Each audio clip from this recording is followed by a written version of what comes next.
Ladies and gentlemen, welcome to the Hudson Institute. Today we dedicate our conference to Colombia, a beautiful country with beautiful people. We have invited a distinguished Colombian politician and parliamentarian, Ms. María Fernanda Cabal.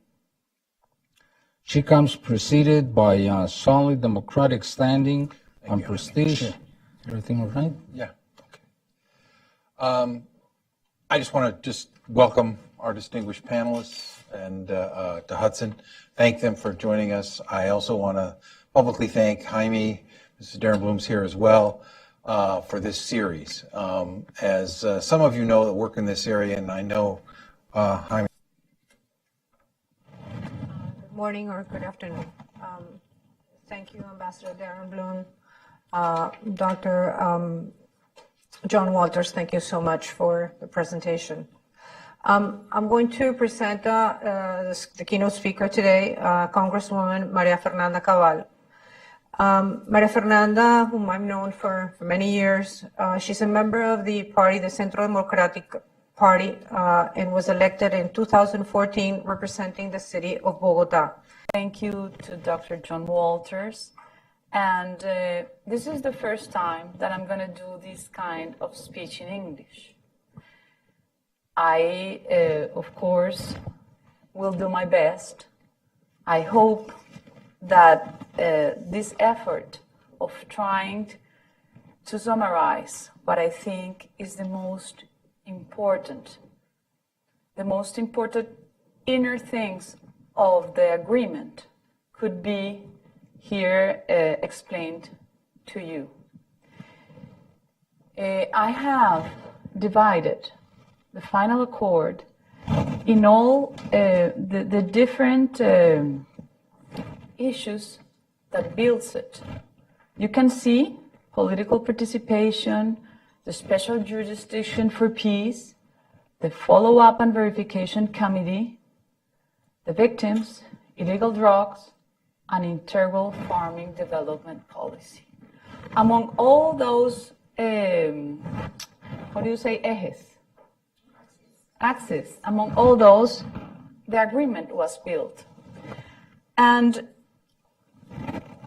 here I want to present you in a very objective way, despite, of course, my membership to the Centro Democrático, Álvaro Uribe's political party.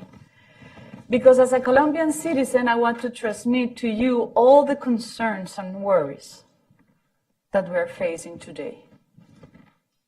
I will start with the integral farming development policy, or integral rural reform. Because it is very important that you understand this as the strategy, is the starting point to understand the strategy of territorial control by one side. And also because you can also understand the way how FARC movement is getting into power, because they are never forgetting their main objective, which is that. Let's read the quote from the opinion of alias Ivan Marquez, who is one of the FARC leaders. He says, for FARC-EP, the land concept is inextricably linked to the territory. They are an indivisible whole that goes beyond the purely agrarian aspect and touches strategic interests, vital of the whole nation. That's why the struggle for the territory is at the core of the struggles that are being waged in Colombia today. It is very important that you understand that FARC has justified its existence in a myth that we have called the founding myth. In that myth, they said that struggle for the land is the cause and the origin of all the conflict and violence in Colombia, which of course we do not agree, and we are going to demonstrate this. In the 1930s, the Communist Party promoted the struggle for access to land as one of its main flags. That's why finally they got and they won the revolution in Cuba. Then they moved into Chile when Salvador Allende won the election, getting to power. Then they moved into Mexico also, but in Mexico, the elites were smart and they, at that time, could control the momentum, and I can say this revolutionary spirit, and they institutionalized it through the PRI, Partido Revolucionario Institucional, and also these revolutionary fights get into Venezuela. Nobody knows that in the 60s, that's the real picture on the right side, the Cuban army were fighting against the Venezuelan army in Venezuelan field. And finally, we get into Colombia, as I have called it, the jewel in the crown, because of its geostrategical location in the map. In Colombia, and if you see all this propaganda, they are very smart enough that in the 30th, without any media, any internet, they have just one main marketing communication that they spread all over Latin America, which is the fight for the land, the fight for the poor, and all the arguments that, of course, in the times of Lenin and the starting of the Soviet Union revolution, they use exactly the same. Even though they did not connect us today, they were connected in the same objective. Colombia was penetrated by the Communist Party when they recruited the liberal guerrillas that at that time were fighting against the Conservative Party. And throughout the decade of the 60s and later the 80s, rural landowners were facing, with blood and fire, terrible invasions of their lands. Rural farmers were abducted, displaced, killed, their families or the workers. We have made a search on that, and we have all the facts and the sources that can explain to you how the Colombian state responded at that time. This was the motto. This was the propaganda. Exactly the same as in the 30th, they repeated in the 60s, and then again in the 80s. And basically is the land for he who toils. Punishment for the tyrant. Yes, you can go furthermore. This chart is very important for you to understand what happened. The state of Colombia could not protect the land owners. They did what they think they had to do to calm and to came into peaceful again, because they never knew that behind it was a communist strategy that were using poverty, using the classes difference, and of course, using many problems that we have faced, because we cannot forget that we were a Spanish colony, and as a Spanish colony, we have society difficult to face. For example, yes, in the past, it was landlords. In the past, it was a legislation named Ley de Mayorazgo, where the older children, a boy, was the only one who inherited the land.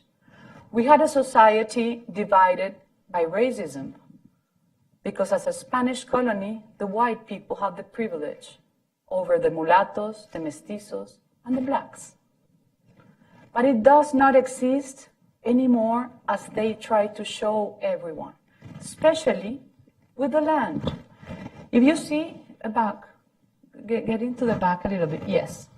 All what you see in the left side is all the legislation that year by year the state of Colombia did to solve the problem of the arguments that the FARC and the other groups say, that there were peasants without lands and that the land was concentrated. Since the 1961, then in 1968, in 73, in 75, in 82, in 88, then in 1994, and finally in 2003. The land grant, what you see in the first chart that says that during the last 55 years, the Colombian state bought the land for a very low price, mostly to those land owners that were invaded, that were suffering violence. They bought it 1,749,000 hectares, and they were distributed among the invaders. Also, they transferred the unused lands that belong to the state. They transferred 19,500,000 hectares. But also, they transferred to indigenous people and black people 30,800,000. All these sources are institutional sources. I did not invent any of these numbers. This is for real. Let's move on. What was very curious is that most of the invaders that violently invaded the lands in decades of the 60s, about 68, and then in the 80s, especially from the 87 to the 94, they sold it. 95% sold what they received. What do you prove with that? First, that the whole tenants of the land does not guarantee an improving of your level of living. Second, that most of these invaders didn't have an agricultural vocation. Third, many of them belong to what is called Frentes Populares de la Guerrilla. In English could be popular fronts. It's a way of combining the fighting, the different ways how they fight. This is the reality today. The reality is that private property is 45 million hectares. Government property is 18 million. Natural protected areas are 12 million. Indigenous reservations, or resguardos indígenas, are 31 million. And black communities, 5 million. So tell me, where is the concentration in the hands of the landlords? That's a big lie. And today, government of Juan Manuel Santos is repeating the same lie. Adelante. If we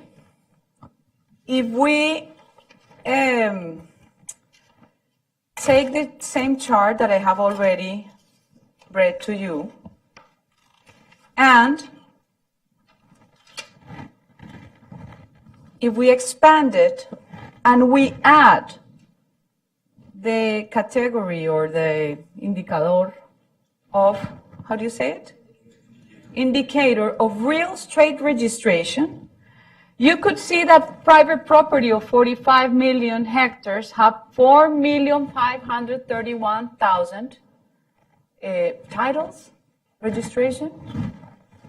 It comes to an average of 10 hectares.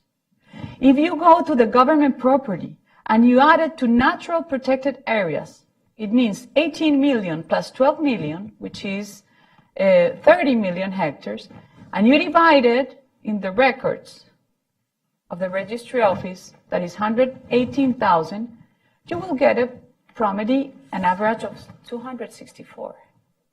And finally, if you get the indigenous reservation plus the black communities, which come to be 36 million, divided in 11,353 titles, it will be 3,200 hectares in the average.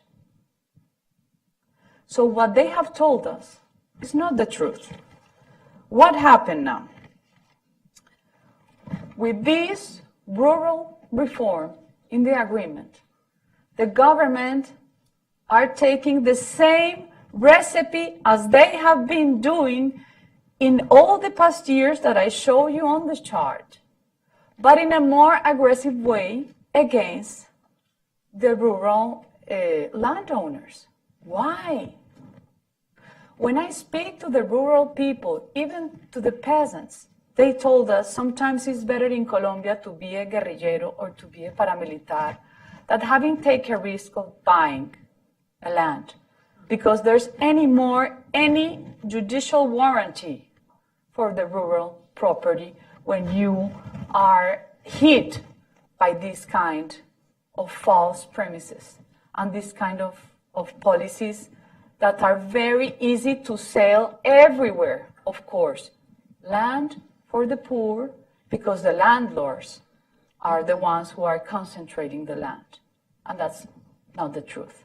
We are very worried because now what they're doing is that they are going to confiscate property, or they are going to extinguish the domain, because if you don't accomplish with the social function of the land that has been established in legislation before, but not as an aggressive as today, and if you don't take care of environment, they will take your property.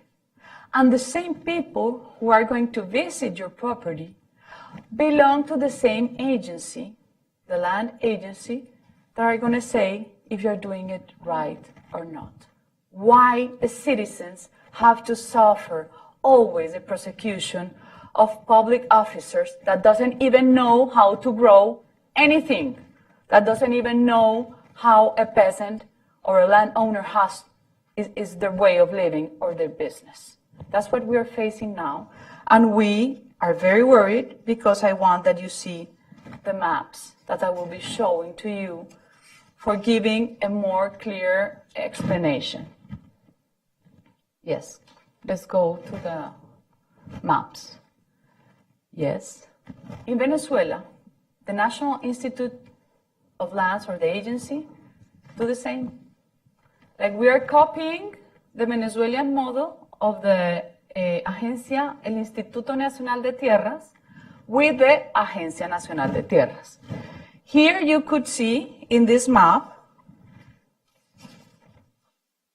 the presence of FARC in the Colombian territory. Then let's continue with the location map of the, here are the drug crops and illegal mining. Yes, go ahead.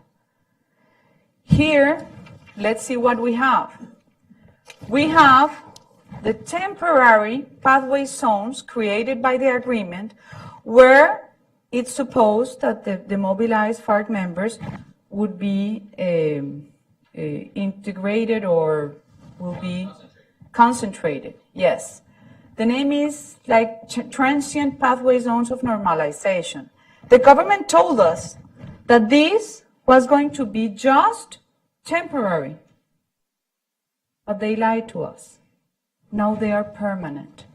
And these are one of our worries. Look where they are located. In the same areas of the traditional control of FARC, of coke, crops, heroin, amapola, poppy crops, and also illegal minery. How can a military allow that? I cannot understand it. If we know that the territorial control is part of the strategies of controlling the country. These are the drug trafficking routes. So, in this moment, it brings us to the point of the agreement. If you go to the first chart, the first in the how. Okay, no. There's no. Okay, don't do it then. We have to get into the illicit drug agreement. So, always the Communist Party has promoted the struggle for the land and as one of its flags. always.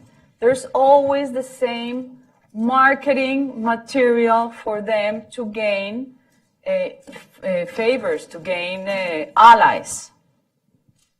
But you know now how the maps are. And these maps are also monitored because the United Nations and the DA monitor the crops, the illegal drug crops. Here, what is happening? Ivan Marquez says, we are not drug traffickers and we do not have money. That's what he says. And the government simply agreed, and not just believing him on what he said, but with the formula that any guerrilla member that have been trafficking with drugs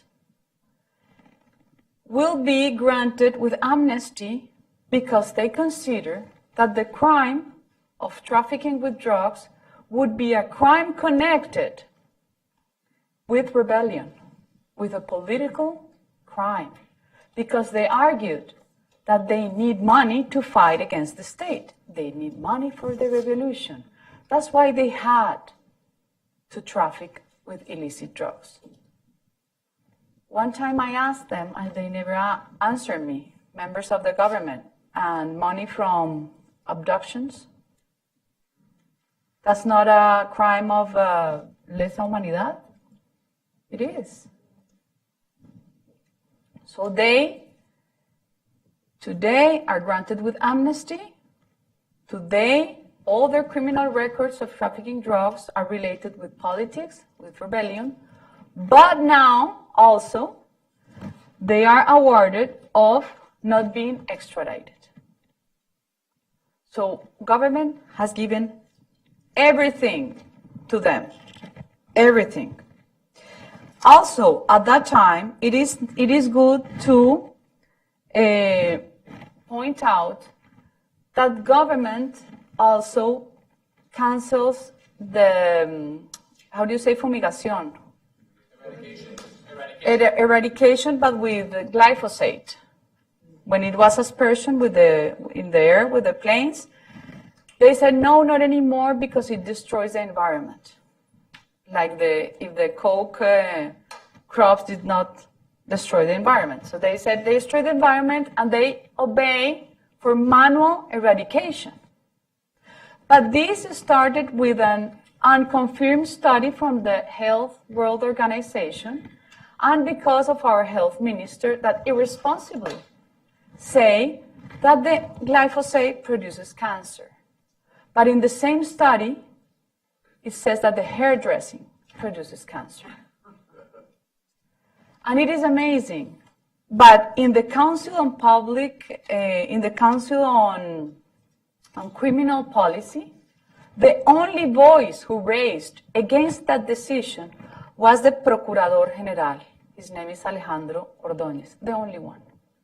The rest of the members, the ministers, they just followed what the orders of President Santos was.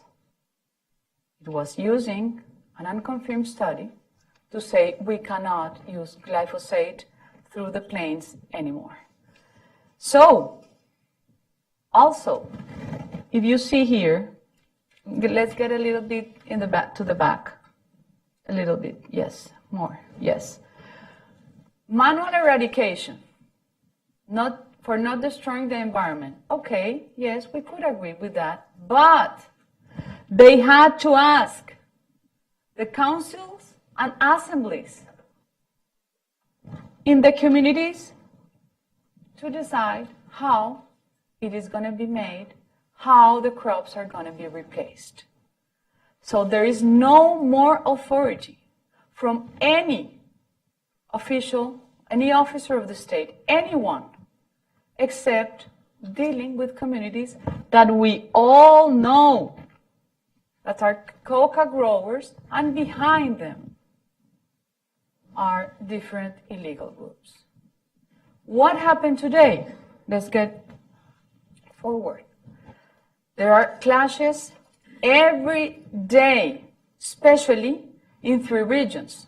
Catatumbo, which is in the frontier with Venezuela, the south of Colombia, which is Cauca, in the north part of Cauca, and Tumaco, which is in the Pacific.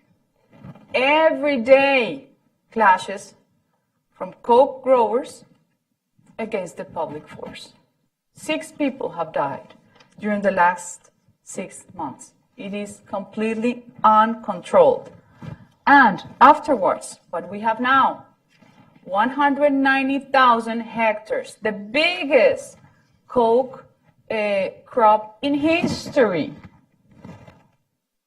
because of all what they have given to FARC for signing this peace agreement.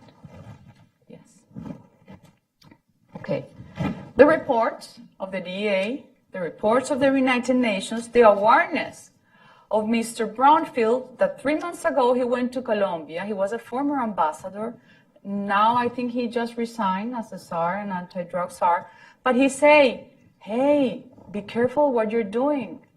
We also get the award of Barry McCaffrey, who was the former czar anti-drug and the mastermind of the Plan Colombia, who served very well during the time. The first was Pastrana, and then with Álvaro Uribe. Finally, we received a communication from President Donald Trump telling Colombia that they should be, or they could be, desertified if we are not efficient in the fighting to stop the growth of drug trafficking. In the same sense, we had the pronounce of a senator, Dianne Feinstein, and in the same address, in the same precinct where Dianne Feinstein was saying that about ending the Plan Colombia, we got the study of the specialist Douglas Farah that says that there is a big money laundering through PDVSA, the oil company from Venezuela, and also linking that with two enterprises in Salvador and in Nicaragua. It's a triangle, PDVSA, Salvador, Nicaragua, where he has found about $2,000 million money laundered from FARC. The relations between Colombia and the United States have suffered several moments of tensions. For example, this guy. The name of this guy is alias Nader. I think you say here AKA? The nickname AKA Nader. Okay. This guy has been accused of kidnapping an American citizen in Panama. He was released because of the amnesty. Afterwards, the American ambassador wrote a letter, a strong letter, to the Supreme Court, and the Supreme Court answered him angrily, saying, hey, this is our internal decisions. Anyone can press us because of it. But just a few days later, go ahead, this guy, few days later, named Alexander Romero, was infiltrated in the lists that the FARC make with the government of people who belong to the FARC list. So if you belong to a FARC list, you won't be extradited. You will be granted with amnesty. If you traffic drugs, you will be considered as a rebel. It's the same. It's a crime connected. So this guy, Alexander Romero, a hitman, big, powerful man with a group that is hired for killing, was inside that list. Then a big scandal in Colombia. They said, oh no, it's not 1, it's 25. And afterwards, the Attorney General of Colombia says it's not 25. There are about 400 in the list. And we get also, again, the awareness of the ambassador that says, We follow cases of people who offer $5 million to enter the list of the FARC to avoid extradition. But of course, they are criminals. They are not going to change their behavior because of all these, how do you say, premios? The rewards that the government has given them. When you're a criminal and you get a reward, you get worst. You're not punished for all what you have done. Afterwards, what happened then? All this is in the last month. Last 2 months. Okay, ahead. This guy, Rodrigo Cadete, was the second from the ringleader alias Mono Jojoy. Mono Jojoy is the one very powerful who had all these military and policemen in jail like a concentration camp. It was, you can see the images of when he went to visit them. They were like como un gallinero, Gabriela. Horrible. It was one of the worst scenes that we had. This guy is the second one. This guy is the guy who had all the information of the money who is hidden. He apparently demobilized. He was granted with all these awards, but then he got bored and he escaped. And he escaped to run the biggest movement that is called the FARC dissidences. So what we have now? 700 non-demobilized FARC members, supposedly dropouts or dissenters. 4,000 ELN members, a group that was almost disappearing in the time of President Uribe. ELN in territories that they were never been before. People said that they had a deal with FARC to rent territories. The FARC left some territories and that's are occupied by ELN, and the same the Bacrim. Who is the Bacrim? 6,000 people. People from the paramilitares or people from the guerrilla. Their main goal, trafficking drugs. How can you build peace with 190,000 hectares of coke?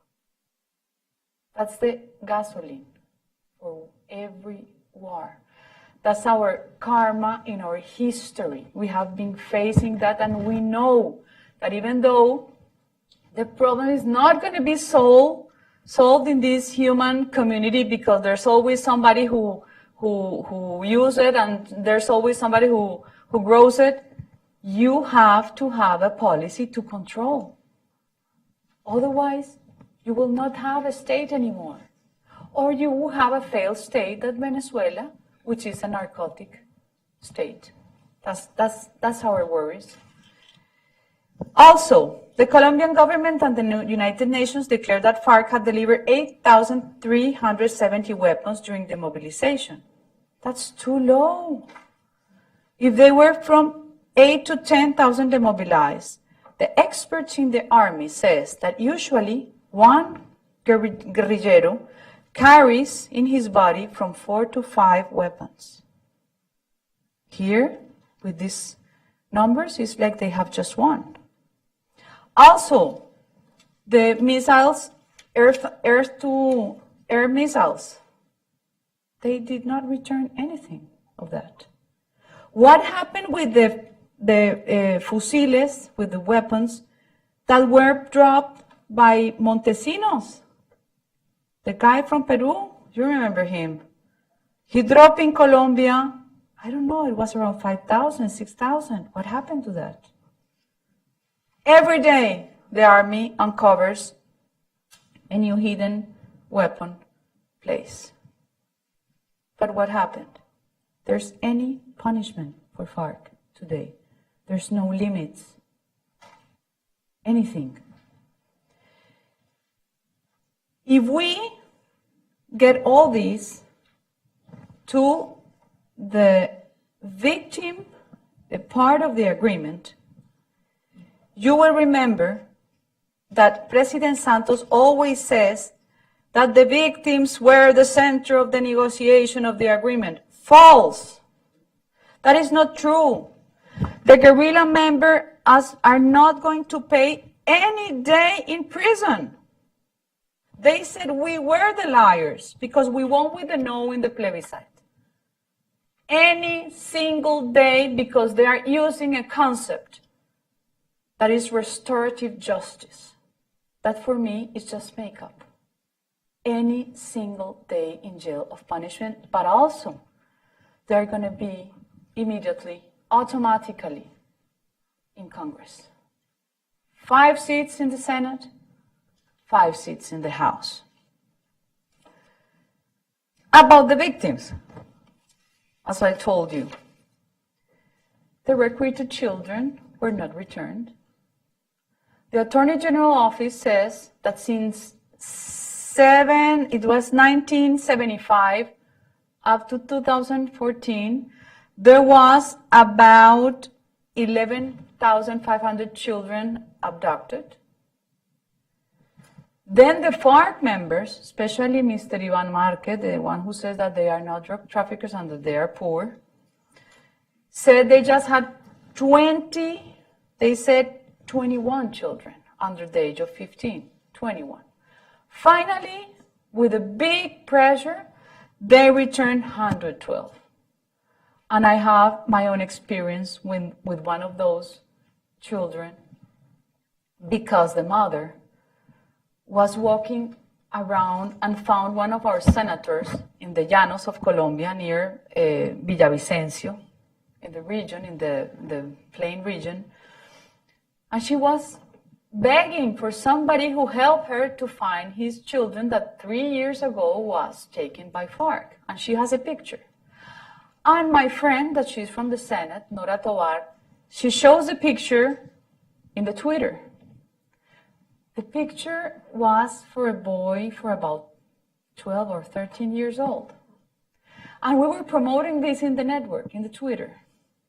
Finally, when the demobilized get in the concentration zones, the boy took a picture with her girlfriend. But of course, you see a boy at the age of 12 and the boy at the age of 16, and there is much difference because the body has grown.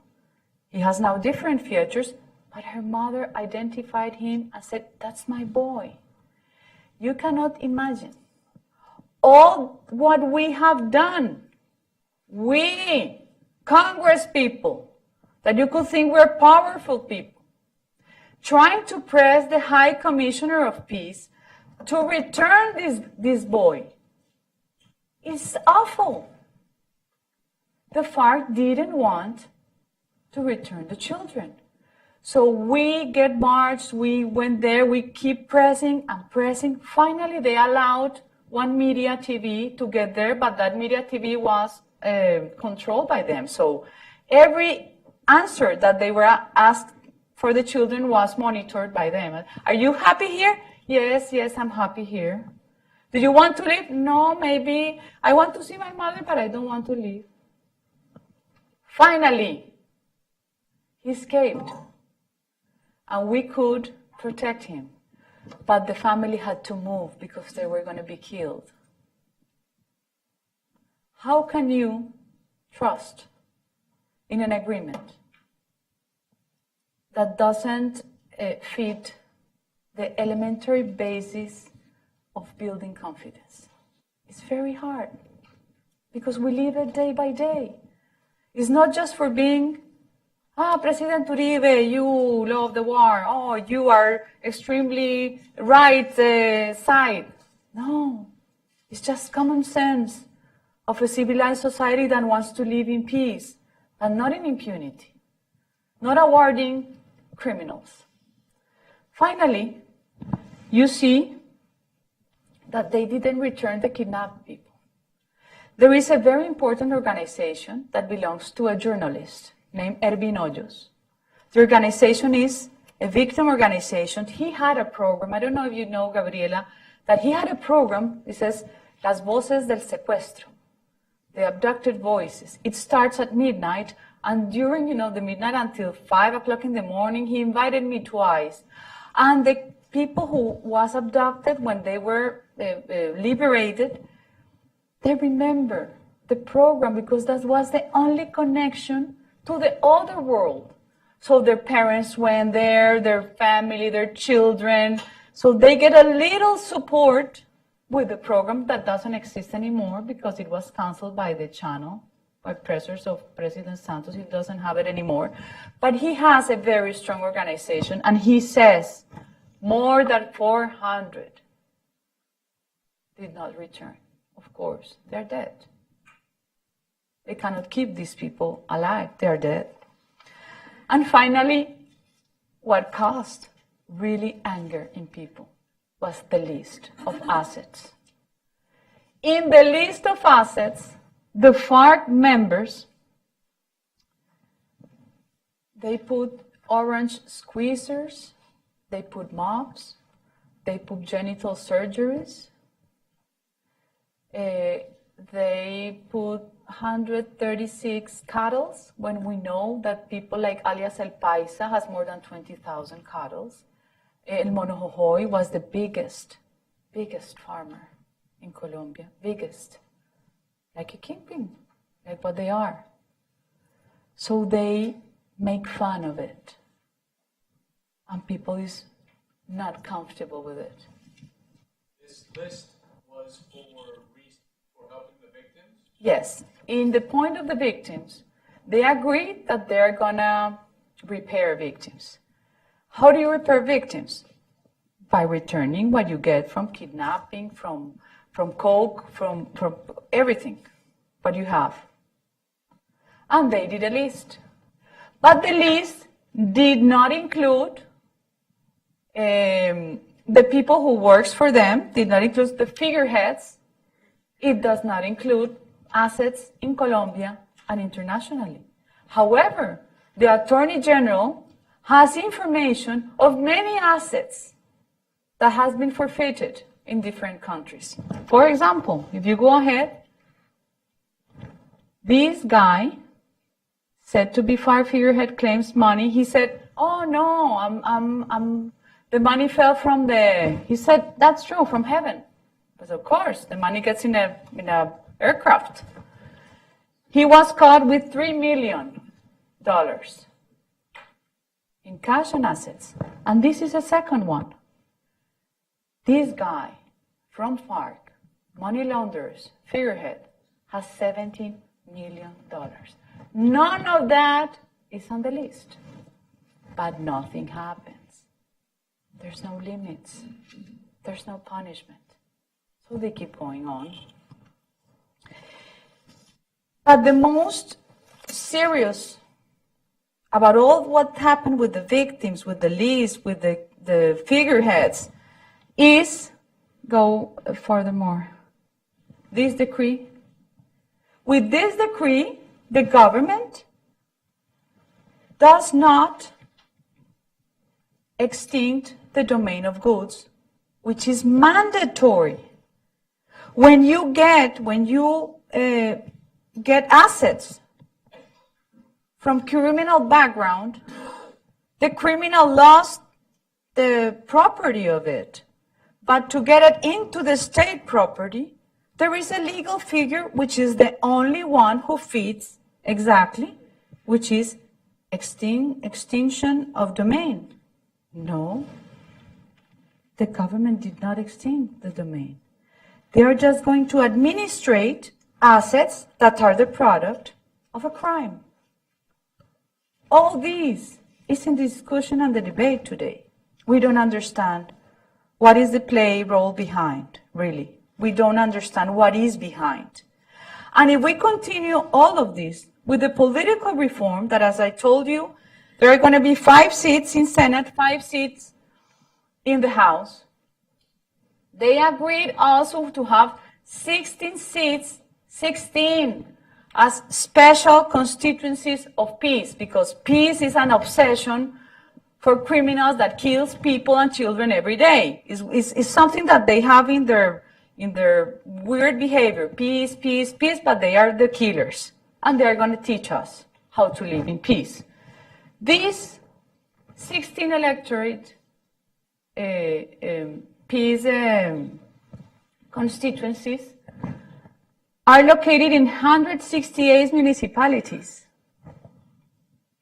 Let's see where are they located in the map. Let's remember the maps that we showed you before. Yes. And let's put them up. Okay. It fits perfectly with the coke regions. It fits perfectly with the illegal minery. It fits perfectly with the zones concentrated for the verification of the process. Who is going to gain those seats?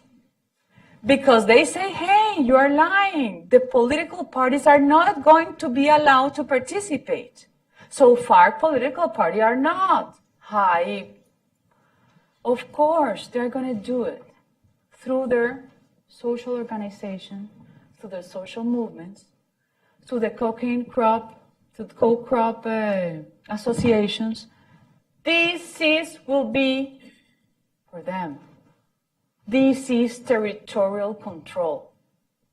They got what we wanted since 55 years up to today. The agreement gave them what they did not get. Never would have get that, but they get it with the agreement. They are going to be granted with 600,000, the money, the budget, for helping his political party because they are poor. And they're going to get 600,000 also to promote their think tank. It means the communist ideology that have killed more than 200,000 Colombian people is going to be granted with our taxes for them to promote communism. It sounds crazy, really.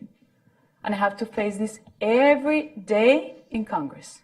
And I really cannot understand who is going to stop this craziness that are going to ruin the Republican institutions that we had since 200 years ago that have many problems because we have corruption, we have lack of democracy, everything. But at least we have freedom. But we are very close to lose it. And finally, let's get into the two last points that were very short to the end. Special jurisdiction for peace. Why they didn't build a tribunal for the FARC, who is the people, who is the mobilizing, and also get the military who committed crimes in a tribunal that fits also to their career? No. The same tribunal for the same. They put in the equal position the guerrilla members, the terrorists, with the army. But also, they include the civilians. Why they did that? Because for revolutionary mentality, they take the reality upside down. The good are bad, the bad are good. So they said, we are not victimaries, we are not criminals. We are victims. We are victims of the state. We are victims of all of you. All of you made us to do what we did. So all of you have to be in the same tribunal with us. But why also I didn't like that this tribunal is not inserted in the, how do you say Estado de Derecho? In the rule of law. The structure that we have built, the judiciary system, this is a tribunal completely apart. It's a para-tribunal. It doesn't fit behind a closing court that could be the Supreme Court or it could be the Constitutional Court. No. But also it does not does not respect at least one of the tools that our system has gained, which is the tutela. That is like a guardianship. When you feel that your fundamental rights are affected, you use that tool. It changes the way that you can use the tool, which is impossible to get. Why they did that? What is the purpose? The purpose is prosecuting all of us because we don't think like them. It is very dangerous when you have a tribunal in countries that does not respect the opposition, that does not respect even freedom of speech in some times, or that you feel that you don't have judicial warranties. And for ending, also, he is a professor, American University, many classes, and I know many human rights activists love him and love other guys like him. I don't. He's openly Marxist. He helped with amnesty guerrilleros from Sendero Luminoso in Peru. He has been very questioned. But also, he has written sentences against Colombia as a member of the International Court, Inter-American Court of Human Rights. How come he now take the position of choosing who will be the judges for that jurisdiction? For me, it's not neutral. It has an agenda. Justice cannot have an agenda anymore because it has destroyed our country. And this is, to end the presentation, the last surprise. This commission, as you see it there, is like an appendix. That appendix means that this commission integrated with 3 members of the FARC. Look what kind of members of the FARC. And 3 members of the government. And they decide every government act, every project of legislation, every act that reforms our Constitution. They decide who passes and who does not pass through the Congress, where I'm a member, because they need to take care of the spirit of the agreement.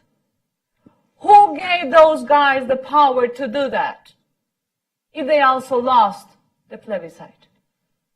Now we have to suffer them for the next 10 years.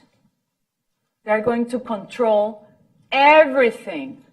If I want to promote a business from agricultural and industrial entrepreneurs and peasants, if we're going to build that, they could say no. We're not interested in that. Maybe it damages the spirit of the accord. See? Can you please clarify what a plebiscite is? I don't know or plebiscito. Okay. Referendum is one figure and plebiscite is another. The plebiscite, you said yes or no. The referendum, they make many questions, or 4 or 3 questions. But basically, what I'm telling you is that these decisions made by this commission destroys, it does not protect the spirit of the agreement. It destroyed the functionality of the Congress. We are not independent anymore because this filter is mandatory. When I talk about the plebiscito, it's because President Santos, thinking that they have the love of his people, like all the crazy people, that everybody loves him, like Maduro, that has a minister of the happiness, no? To make all us happy. He called the electorate to vote. And we voted no, and we won. But they didn't care. They didn't respect the, how do you say, soberanía popular? Popular sovereignty. They did it like a twisted figure in Congress, where the Congress that they have from the majority, that they work with Santos, they do what Santos wants. They presented a proposition, and usually I present a proposition to help the migrants for Venezuela. I present, propositions are different things, but propositions are not jumping over the results of the plebiscite, but they didn't. They did not make the change that we wanted, because we do want peace, but not this kind of what they are thinking it is peace. Is going to destroy our institutions. We will not have democracy anymore with the implementation of this agreement. Yeah, and Cuba and Venezuela? When they do not get consensus, the 3 and the 3, when they do not reach agreement, the countries that are going to define is Cuba and Venezuela. So I hope I was clear enough. This writing, this lecture, it's on your website. This presentation, you can see inside every source that I use. If you want to get deeper inside, it's not as subjective because I am from this side, or I don't like the guerrilla, or I don't like Santos. This is because it's my country, and I'm truly, truly scared of what is the future that we are going to get. Thank you very much.